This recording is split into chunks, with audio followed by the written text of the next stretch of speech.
Buyers want predictability, and this is going to destroy it. 3 things that HVAC owners are doing that kill their exit price. I see all 3 of these far more than I should.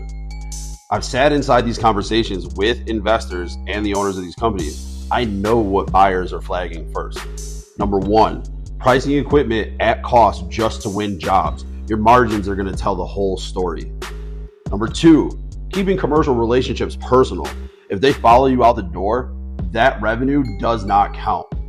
Clients first, friends second. Number 3, not separating replacement from repair revenue cleanly. Buyers want predictability, and this is going to destroy it. Stop all 3 of these before you're in the room with a buyer.